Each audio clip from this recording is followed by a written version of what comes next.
we're going to talk about what is meter.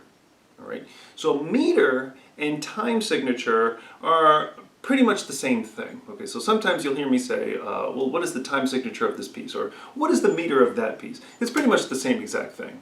So we talked about how to organize beats. All right, we talked about rhythm, talked about how to organize, hopefully you saw that video. Okay, so what is meter? Well, this is all how we organize these beats. So here are my measures on my staff. Okay, so what I'm going to do is I'm going to put the same amount of beats in every single measure. Now you might see a meter that looks like this. Alright, so here is 3, 4. Or I'm going to write a different meter down here. So you could have 2, 4. This is a meter that, and probably one of the most common meters that exists is 4, 4. All right. Also known as common time. That's how common 4, 4 is. All right. Now, when you see a meter like this, you see 4 over 4. It's not a fraction. All right. We're not doing any dividing or anything like that. We are doing organizing, but we're not doing. It's not so much math. All right. But we do have 4 beats per measure. So we look, you notice that the top number has been changing, but the bottom number has not. Okay. So the first thing I want you to be concerned is that top number. Because you look at that top number, it's going to tell you immediately how many beats are in a measure. Okay. So I didn't write any notes here yet. No notes yet. But I know that I'm going to have 1, 2, 3, 4. 1, 2, 3, 4. 1, 2, 3, 4. 1, 2, 3, 4. I know that there are 4 beats per measure.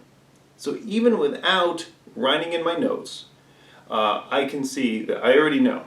Okay, I don't even need all this stuff. I just take a look at my meter and I already know, oh, 4, 4, there's 4 beats per measure. If I change that top number to 3, 3 beats per measure. If I change it to 2, 2 beats per measure. If I change it to 10, 10 beats per measure, okay? So any way I change that top number, that's how many beats per measure that I'm going to have, okay? So that is meter. Now, one important aspect of meter is sort of not just recognizing it within a score, but sort of recognize it within a piece.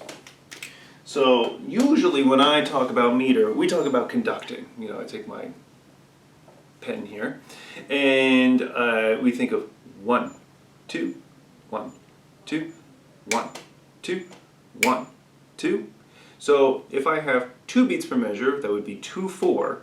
All right, that'd be 2 beats per measure. There'd be a downbeat. The beat 1 is called the downbeat, and then we'd have a weak beat, beat 2. Okay, so beat 1 is always the strongest beat within the measure. All right. Always. Okay, so that's what we call the downbeat. That's when the conductor goes like this. Boom! Beat 1, the downbeat. All right. After that, I can have some weak beats. So maybe I have 1 weak beat. Maybe I have 2 weak beats. Maybe 3. 1, 2, 3. 1, 2, 3. 1, 2, 3. The meter there is 3, 4. Okay. And then there's 4, 4. 1, 2, 3, 4. 1, 2, 3, 4. 1. So I can hear it the way it sounds. If I hear 1, 2, 3, 4, 1, 2, 3, 4. Well, then I can just imagine, if I had to imagine the score, well, I'm picturing a staff, and right at the beginning of that staff, 4, 4. Or 1, 2, 1, 2, 1, 2, 1, 2. I'm picturing 2, 4, because there's 2 beats per measure, 1 downbeat and 1 weak beat. 1, 2, 1, 2, 1, 2. All right?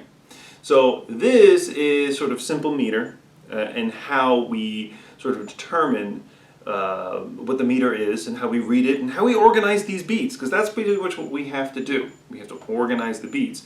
As a composer, you got to make sure that every measure has the same amount of beats. You can't have more and you can't have less. It has to be, if it's 3 beats per measure, it has to be exactly 3 beats. Okay, you can't have 3.5 or anything like that. Or you can't have 2 and say, well, don't worry about it. So you have to, that's how we sort of organize these beats. All right, thanks.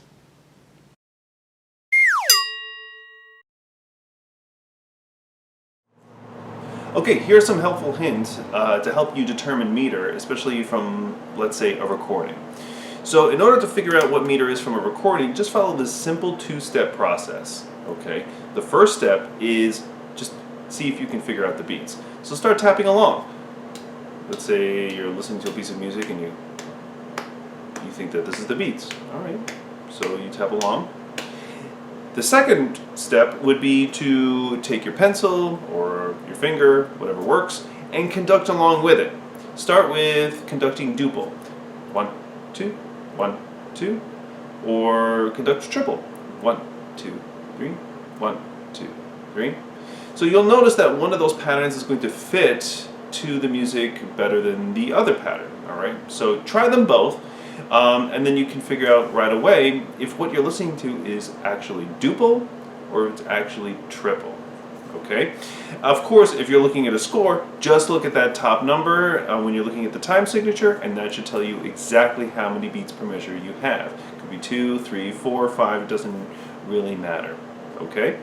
So another little hint is that most of the pop music that you listen to, or just a lot of the music out there in general, is actually in duple or quadruple. So not a lot of music, or I would say the minority of music, is in triple. So most of it is going to be in duple.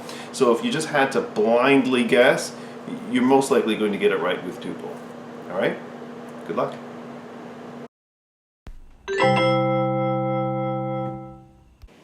Okay, so now it's time for a quick check. So I have here some measures, and we're going to figure out how many beats are in each measures. And I'm going to do that by writing a time signature, or I'm going to write the meter right here on the board. So you have to tell me, based on what you see, how many beats per measure. So if I were to write my meter, or my time signature, like this, how many beats are in a measure? We see the top number, we see the bottom number.